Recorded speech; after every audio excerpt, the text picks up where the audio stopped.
Hello दोस्तों, welcome to my channel. दोस्तों, यह है बड़ा इमामबाड़ा जो कि लखनऊ में पड़ता है और इसे भूल भुलैया के नाम से भी जाना जाता है। तो आइए इस भूल भुलैया को देखते हैं और यह भी जानते हैं कि इसे किसने कब और क्यों बनाया, और सबसे बड़ी बात कि क्या वजह थी इसे बनाने की, इस भूल भुलैया को बनाने की।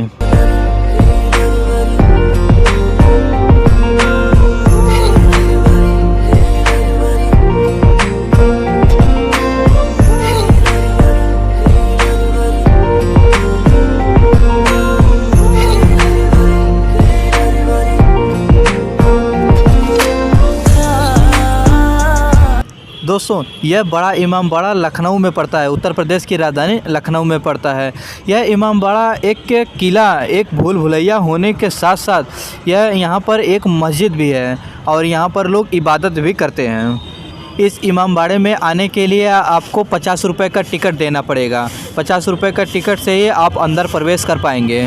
और ये इमामबाड़े के बाहर का नज़ारा है। यहाँ पर गाड़ियों का और लोगों का आना जाना बहुत ज़्यादा लगा रहता है।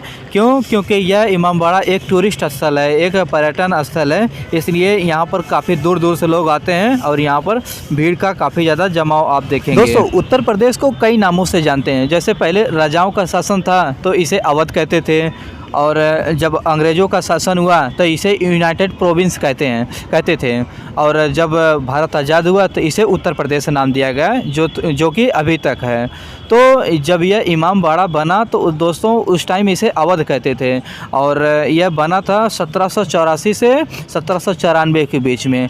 और उस टाइम दोस्तों अवध के जो शासक थे, जो नवाब थे, वह थे आसिफ उद्दौला। तो आइए इस भूल भुलैया के अंदर चलते हैं और फिर देखते हैं कि कैसा रहता है यहाँ का भूल भुलैया। दोस्तों, ये बाहर का अंदर, अभी अब हम लोग बाहर जा रहे हैं तो इसलिए आप देखेंगे कि यहाँ पर जो है कि धूप थोड़ी थोड़ी आपको दिख रही है, क्योंकि हम लोग अभी बाहर से अंदर जा रहे हैं। अभी जैसे जैसे हम लोग अंदर जाएंगे आपको थोड़ा थोड़ा धूप मिलेगा, कहीं कहीं इतना ज़्यादा अंधेरा रहेगा कि आपको पता ही नहीं चलेगा कि आप किधर आ गए हो। और सबसे बेस्ट बात यह है दोस्तों कि यहाँ पर आएँ तो आप विदाउट गाइड आएँ, कोई भी गाइड आपके साथ ना हो, क्योंकि जब गाइड रहेगा तो आप भूलेंगे ही नहीं। और जब आप भूलेंगे नहीं तो आपको उतना जो है कि इस भूल भुलैया का आनंद आपको नहीं मिलेगा।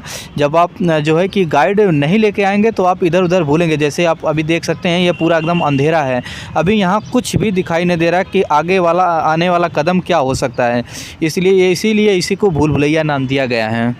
मैं तो इसमें गया था विदाउट गाइड, मैं कोई गाइड लेके नहीं गया था, लेकिन इसमें गाइड, इस भूल भुलैया के अंदर गाइड रहते हैं। क्योंकि जैसे कोई समस्या हो तो ताकि ये लोग ट्रेन रहते हैं तो ये लोग आपको रास्ता बता सकते हैं, इसलिए इसमें गाइड रहते हैं। कोई इंसान जो है गाइड खुद करता है, जिसके चार्जेज 100 या 200 रुपये के आसपास रहता है। अब देखिए कि यहाँ पर कुछ भी आपको नज़र नहीं आ रहा, थोड़ा थोड़ा जो कहीं कहीं प्रकाश नज़र आ रहा होगा, और आप बहुत दूर खड़े रहेंगे फिर भी धीरे से बोलेंगे तो आपको वहाँ तक आवाज़ आ जाएगी। यह इस भूल भुलैया की विशेषता है दोस्तों। इसे बनाने का सबसे बड़ा उद्देश्य यह था कि दुश्मन को भ्रमित करना, क्योंकि दोस्तों उस टाइम जब 1784 से 94 के बीच में यह बनाया गया था, उस टाइम जो है कि राजाओं जो आपस में लड़ाई बहुत करते थे, तो सबसे पहले किले पर ही अटैक करते थे। तो राजा को छुप कर जाने के लिए यह जो भूल भुलैया बनाया गया था, और यह दुश्मन को भ्रमित करने के लिए था कि वह दुश्मन किस रास्ते से आए और किस रास्ते से जाए, वह भ्रमित हो जाए इसी में वह। अभी देखिए दोस्तों, अभी मैं ऊपर से नीचे देखूंगा तो नीचे मुझे सब कुछ क्लियर नज़र आ जाएगा, लेकिन नीचे का आदमी मुझे ऊपर नहीं देख सकता, क्योंकि इसका स्ट्रक्चर ही कुछ ऐसा बनाया गया है कि मैं ऊपर से देख सकूंगा कि कौन आ रहा है कौन जा रहा है, लेकिन नीचे का आदमी मुझे नहीं देख पाएगा। आसिफ उद्दौला दोस्तों वही राजा हैं जिन्होंने अपनी राजधानी लखनऊ से हटाकर फैजाबाद कर दिए थे। क्योंकि यहाँ पर बहुत ज़्यादा अटैक हो रहे थे, तो इसलिए इन्होंने हटाकर फैजाबाद किया, फिर उसके बाद में जो है कि यहाँ लखनऊ किया गया। लखनऊ के अवध के सबसे जो प्रसिद्ध शासक बने वह थे वाजिद अली शाह। उनका एक कोट बहुत ज़्यादा प्रसिद्ध है दोस्तों कि दरो दीवार पे हसरत की नज़र रखते हैं, खुश रहो अहले वतन हम तो सफ़र करते हैं।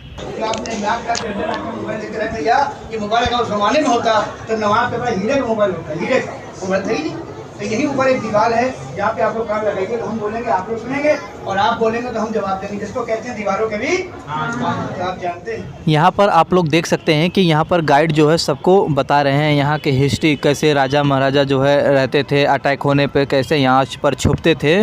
लेकिन मैं समझता हूँ दोस्तों कि आप लोग जब यहाँ पर आएँ तो विदाउट गाइड आएँ, बिना गाइड के दोस्तों यहाँ पर आने का अलग ही आनंद आपको आएगा। जब आप यहाँ पर खोएंगे और फिर लोगों से पूछेंगे फिर खोएंगे तो उसका आनंद अलग आएगा आपको। यह भूल भुलैया यह जो है लाल बलुआ पत्थर से बना है।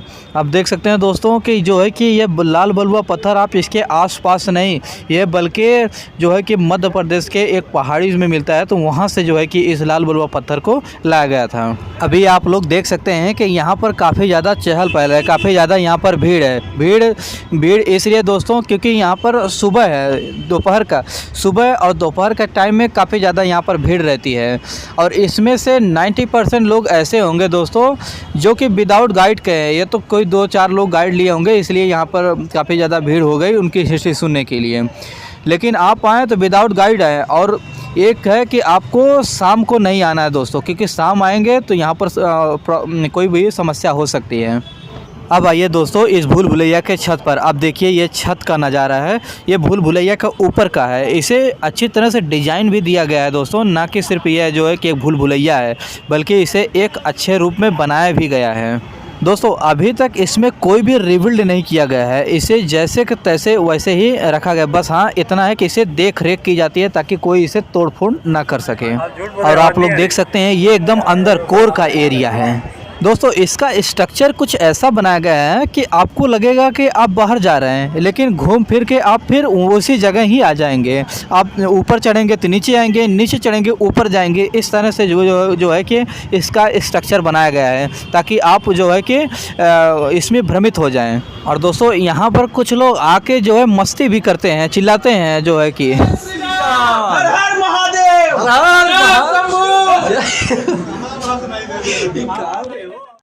और दोस्तों इसका एक बात और है कि अगर यहाँ से कुछ चिल्लाए तो इसमें आवाज़ें बहुत दूर तक जाती है, बहुत दूर तक जो है कि ये आवाज़ें जाती है, क्योंकि एक सुरंगनुमा यह बनाया गया है। और सुरंगनुमा बनाने का भी दोस्तों कई इसके वैज्ञानिक रीज़न ये हैं कि जो है कि कोई एक दीवार से सट के अगर धीरे से बोले तो उधर कोई अगर कान लगा के सुन रहा है तो उसके आवाज़ें जो पहुंच जाए और दुश्मन को जो है पता भी ना चले।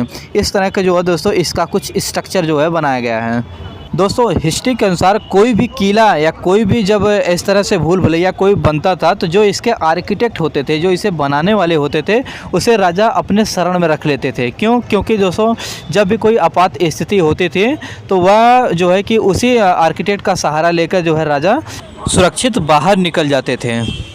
उस समय दोस्तों उत्तर प्रदेश को के राजाओं को नवाब कहते थे, इसलिए अभी आप सुनेंगे कि नवाबों की नगरी लखनऊ है, क्योंकि उस टाइम राजा को नवाब कह के संबोधित किया जाता था। और इसी वंश के अंतिम नवाब वाजिद अली शाह थे, जिसे डलहौजी ने 1856 में उन्हें कुशासन के आधार पर उनके राज्य को हड़प लिया था।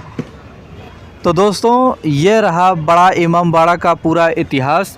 आप लोगों को यह वीडियो कैसी लगी है प्लीज़ कमेंट बॉक्स में बताइए और मुस्कुराइए, आप लखनऊ में हैं। और इस किले की भव्यता को देखते हुए दोस्तों यूनेस्को जो वर्ल्ड हेरिटेज है उसने अपने लिस्ट में इस भूल भुलैया को शामिल कर लिया। और यह भूल भुलैया आप देखेंगे कि उतना ही मजबूती के साथ आज भी उतना वैसे ही खड़ा है जैसे कि ये पहले हुआ करता था। दोस्तों हिस्टोरियन के अनुसार इसे बनाने में आज से लगभग आज के समय में अगर वह पैसा जोड़ा जाए तो कुल मिलाकर 56 करोड़ रुपए जो है लगे थे इस किले को, इस भूल भुलैया को बनाने के लिए। ये देखिए दोस्तों ये व्यू जो है उसके छत से है। अब छत से अंदाज़ा लगाइए ये कितना सुंदर जो है दिखता है। ये छत से नीचे का व्यू है। अब देखिए इतना यह सुंदर लगता है। अब दोस्तों अब हम लोग नीचे की तरफ चलते हैं, अर्थात इस किले से अब बाहर चलते हैं। इस किले में प्रवेश करते वक्त आपको दोस्तों आपका शूज़ जो है, आपको चप्पल बिना शूज़ के बिना चप्पल के आपको यहाँ आना पड़ेगा, क्योंकि आप शूज़ या चप्पल पहन के नहीं आ सकते। क्योंकि दोस्तों मैंने आपको शुरुआत में ही बताया यह किला होने के साथ साथ एक भूल भुलैया होने के साथ साथ एक इबादत स्थल है, अर्थात यहाँ पर मस्जिद भी पाई जाती हैं। तो बस दोस्तों इस वीडियो में इतना ही। अगर आप लोगों को यह वीडियो अच्छी लगी है तो प्लीज़ सब्सक्राइब कीजिए और ज़्यादा से ज़्यादा दोस्तों इससे शेयर कीजिए, ताकि यह चैनल जितना हो सके उतना जल्दी यह दोस्तों ग्रो हो जाए और मैं आप लोगों को और अच्छा कंटेंट दिखाने में ज़्यादा मैं उत्साहित महसूस करूं। तो जय हिंद, जय भारत।